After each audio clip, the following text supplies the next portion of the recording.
Un pauvre ne mérite pas de se marier ou d'avoir des enfants. Si c'est ta première fois sur ma chaîne, abonne-toi. Ici, je t'inspire et te motive à te surpasser. Tout le monde a le droit d'aimer. Tout le monde a le droit d'avoir des enfants. Tout le monde a le droit de se marier. Mais le droit sans la capacité, sans la responsabilité, est une condamnation. Lorsque deux personnes pauvres se marient, elles viennent de commencer leur enfer sur la terre. Et ce qui me fait mal, elles vont entraîner avec elles des innocents en faisant des enfants. Les enfants, vous pensez que ce sont des jouets ou des trophées pour montrer votre virilité? Non.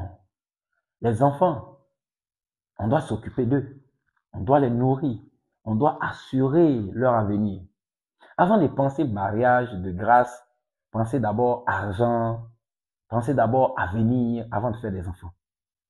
Vous êtes pauvre, c'est pas grave, mais les innocents que vous entraînez avec vous là, c'est pourquoi. La dernière fois, j'ai croisé un monsieur qui me disait qu'il est en train d'économiser pour se marier. Je lui ai dit, mais est-ce qu'on t'oblige à te marier? Il me dit, ah, Soro, moi actuellement j'ai 41 ans. Hein? Bon, je lui ai dit comme ça que si à 41 ans, tu dois économiser pour pouvoir te marier, tu ne sais pas qu'il y a un problème? Il y a un problème. Après le mariage, qu'est-ce que vous allez manger? Après le mariage, si vous faites des enfants, comment vous allez vous occuper d'eux? Il me dit avec le sourire large que Dieu va faire. Sachez que Dieu, il n'est pas dans ce genre de truc. Vous devez savoir que vous êtes responsable de tous vos actes. Vous passez votre temps à crier que le gouvernement ne s'occupe pas de vous. Est-ce que c'est le gouvernement qui vous a dit de faire 5 enfants? Est-ce que c'est le gouvernement qui vous a dit de faire 8 enfants? C'est pas le gouvernement. Hein? Vous faites vos enfants, on dirait qu'ils sont en train de vous décorer lorsque vous faites un enfant. Ils vont pas vous décorer rien du tout. Et vous faites les enfants pour aller comme ça, fou, fou, fou, fou. Commando du succès. Avant de te marier, avant même de te mettre en relation, il faut t'assurer que tu as les moyens de ta politique. Si tu n'as pas les moyens de ta politique, calme-toi. Le mariage ne va pas suivre. Une fois que tu arrives à atteindre la liberté financière, moi-même, je te recommande de marier 4, 5, 6, 10 femmes si tu veux. Et si tu veux, il faut aligner même. Tu alignes au moins 64 enfants. Personne ne va parler. Mais quand vous faites comme ça, vous mariez, vous faites des enfants dans la pauvreté, vous êtes en train de multiplier la pauvreté. Vous êtes en train d'augmenter la pauvreté. Si moi j'étais président de ce pays, j'allais interdire que les pauvres fassent plus de 2 enfants. C'est-à-dire chaque pauvre devait faire un enfant seulement. Un enfant, c'est bon. Je devais interdire. Vous faites les enfants pour aller comme ça, vous multipliez la pauvreté. C'est ça qu'on appelle la multiplication de la pauvreté, là. C'est ça. Tu as lutté toute ta vie. Tu n'as pas réussi. Et tu viens mettre des enfants au monde, tu leur donnes la même éducation que tu as réussi. Grave encore, tu ne peux même pas payer leur cahier à tout moment, tu ne peux pas payer leur bic à tout moment. Et tu crois que cet enfant va t'enlever dans la pauvreté un jour. Et tu comptes sur cet enfant-là même. Un enfant que tu n'es même pas su bien occuper de lui. Un enfant qui n'a même pas eu les bonnes instructions. Parce que toi, tu es pauvre non seulement physiquement, mais tu es aussi pauvre mentalement. Au moins, quand on est pauvre physiquement, on ne doit pas être pauvre aussi mentalement.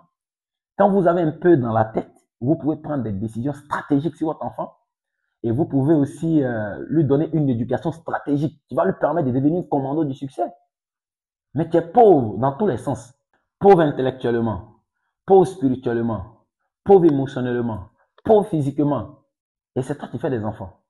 Mais je suis un commando du succès et je connais ce que c'est la pauvreté.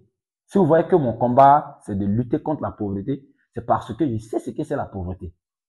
J'ai déjà été frustré et c'est cette frustration même qui m'a poussé à vouloir réussir. Je vais vous expliquer pourquoi j'ai décidé de ne jamais être pauvre. En ce moment, j'étais encore sapeur-pompier. Et on allait secourir une jeune fille. Elle était quittée à l'école et une voiture l'a percutée. On a pris la fillette. On est allé avec elle d'abord au CHU d'Angré. Pour ceux qui sont à Abidjan connaissent le CHU d'Angré. Et au CHU d'Angré, on dit il n'y a pas de place. On est allé au CHU de Cocody, il n'y a pas de place. Au CHU de Treichville, il n'y a pas de place. c'est les 3 grands hôpitaux d'Abidjan. Il n'y avait pas de classe. On a commencé à chercher les autres hôpitaux publics, comme le CHR d'Abobo. On a cherché beaucoup comme ça. Finalement, on n'a pas trouvé. Pourtant, dans les cliniques privées, il y avait de la classe, mais les parents n'avaient pas du tout d'argent. La fillette est morte dans ma main. Pas parce que nous n'étions pas à l'heure ou pas parce que il n'y avait pas d'hôpitaux, mais les parents n'avaient pas les moyens pour pouvoir envoyer l'enfant dans une clinique privée. Et moi aussi, je n'avais pas les moyens. Donc, moi, j'ai attrapé la fillette. Tout à coup, je vois que la fillette était morte vraiment. Vraiment, pour annoncer même aux différents parents, c'était difficile pour moi. Quand j'ai annoncé aux parents, ils se sont mis à pleurer. Moi, je n'ai pas pleuré sur le champ parce que je suis un commando de succès. Mais quand je suis rentré à la maison, je pleurais un peu et me dis, Alama, donc c'est ça là, c'était ta fille. Si c'était toi-même ta fille, qu'est-ce que tu allais faire? Rien. Si c'était ta mère, qu'est-ce que tu allais faire? Rien. Si c'était ton père, qu'est-ce que tu allais faire? Rien. C'est là, il dit, non, mais la pauvreté, je m'avais porté mes gants. On va s'affronter. On va se frapper. Si tu as envie de te libérer de la pauvreté, si tu as déjà des enfants, je ne t'ai pas dit de régner tes enfants. Si tu as déjà une femme, je ne t'ai pas dit de chasser ta femme. Si tu as déjà un mari, je ne t'ai pas dit de laisser ton mari. Mais je vais te donner 5 piliers sur lesquels tu dois te baser pour remonter. Numéro 1, la responsabilité. Il faut savoir que personne ne viendra te sauver. Ni le gouvernement, ni ta famille, ni même Dieu. Là, même arrête de compter sur Dieu. Parce que ce n'est pas Dieu qui t'a mis dans ce problème-là, c'est toi-même. C'est en voulant montrer que tu es un champion, tu es un Woody, tu es viril, c'est ce qui t'a envoyé dans ça. Alors, tu devras prendre tes responsabilités. Faut te dire que c'est à toi de changer ta situation. Il n'y a personne qui va t'aider. Prends la responsabilité de changer ta vie. Dès aujourd'hui, dès maintenant, c'est la première chose à faire. Et la deuxième chose, c'est d'arrêter d'être timide ou avoir honte. Un pauvre ne doit pas être timide. Tu n'as rien, c'est toi, tu es timide. Tu n'as rien, c'est toi, tu as honte. Moi, je me rappelle, il y a quelques années de cela, je poussais brouette. Même quand j'ai quitté l'armée et j'ai perdu tout mon argent, c'est la brouette que je poussais. Moi, je n'ai jamais honte. Je suis jamais timide. Non. Lorsqu'il s'agit de se battre contre la pauvreté, de se battre pour pouvoir s'assurer un avenir meilleur, je ne m'amuse pas. Peu importe ce que je dois faire, de manière honnête, de manière digne, je suis prêt à le faire. Et ça doit être la même chose pour toi. Peut-être que tu es un vigile, peut-être que tu fais un petit boulot où tu gagnes 100 000 par mois ou moins que ça. Si tu quittes au travail, les heures que tu apprends pour scoller TikTok, pour faire tout ça, il faut griller arachide. Tu mets ça sur ta tête, tu commences à vendre. Ceux qui vont se moquer de toi, c'est les mêmes qui vont t'acclamer après. Lève-toi. Si tu n'as rien à faire là, tu as le bac, tu as la licence, tu as master, oublie tes diplômes là. Oublie tes diplômes. Et lève-toi. Dès maintenant. Va au marché. Il faut faire ton petit bagage. Bonjour madame, je peux charger votre bagage? Oui. Quand vous allez charger les bagages comme ça, il peut vous donner 100 francs, 200. Vous économisez ça un peu le soir, vous regardez. Quand ça devient 10 000, là, vous commencez un business un peu noble encore. C'est comme ça, on augmente et on monte en puissance. Mais si vous ne voulez pas faire quelque chose comme ça, vous avez honte, vous vous cachez partout, vous n'avez rien, c'est vous avez honte. Vous n'avez rien que non, ça là, ça ne me ressemble pas. C'est la pauvreté qui te ressemble, j'espère. Puisque ce genre de business là ne te ressemble pas, la pauvreté au moins te ressemble, non? Ok, alors continue dans ta pauvreté, dans ta médiocrité. Mais ce qui me fait mal, les enfants que tu es en train d'entraîner avec toi, c'est ça qui me fait mal.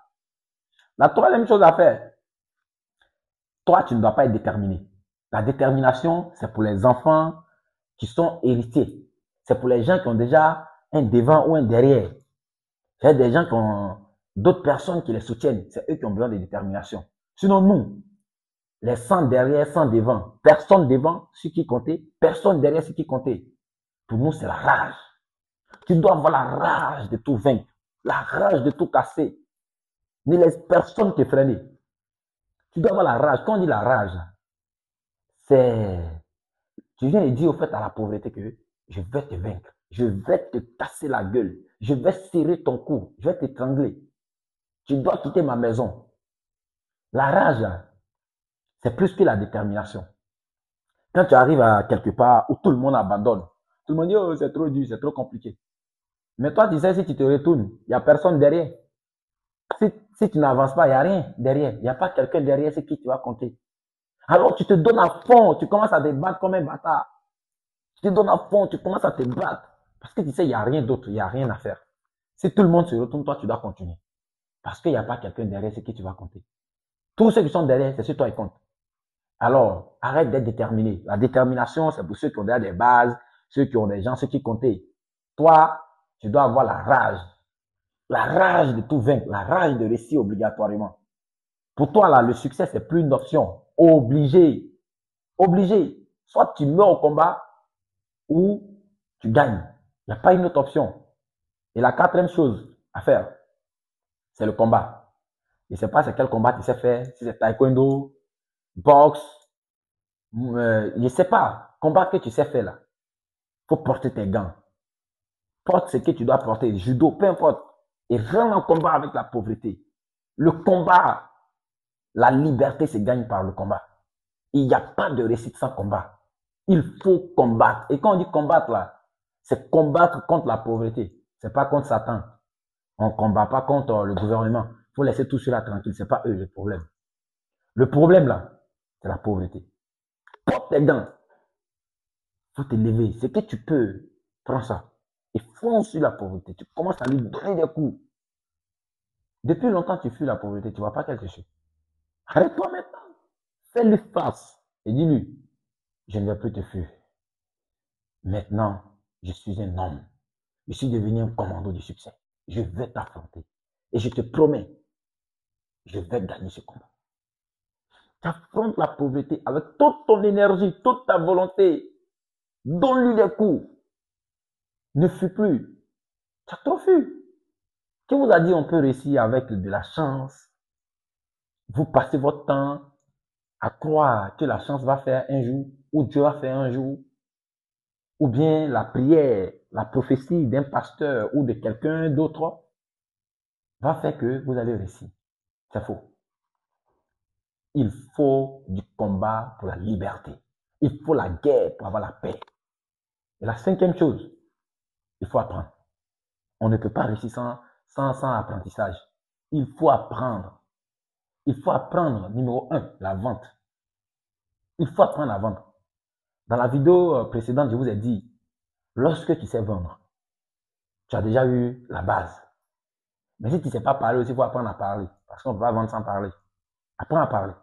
Et si tu sais vendre, il y a toujours quelqu'un qui a un produit et qui a besoin de clients. Et il y a toujours un client quelque part qui a besoin de ce produit.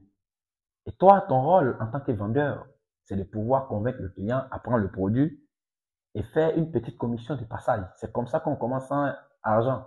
C'est comme ça qu'on commence avec la parole et avec la rage. La rage dont je vous ai parlé. Commence à apprendre. Apprends la vente. Apprends le marketing.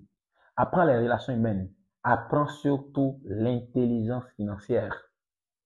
Quitter du bas de l'échelle pour monter, ce n'est pas impossible, commando du succès. Tu as déjà toutes les capacités en toi. La seule chose qui te manque, c'est de savoir que la pauvreté est un crime contre l'humanité. Et surtout, rêve, mais ne dors pas. C'était Alain Massoro, commando du succès.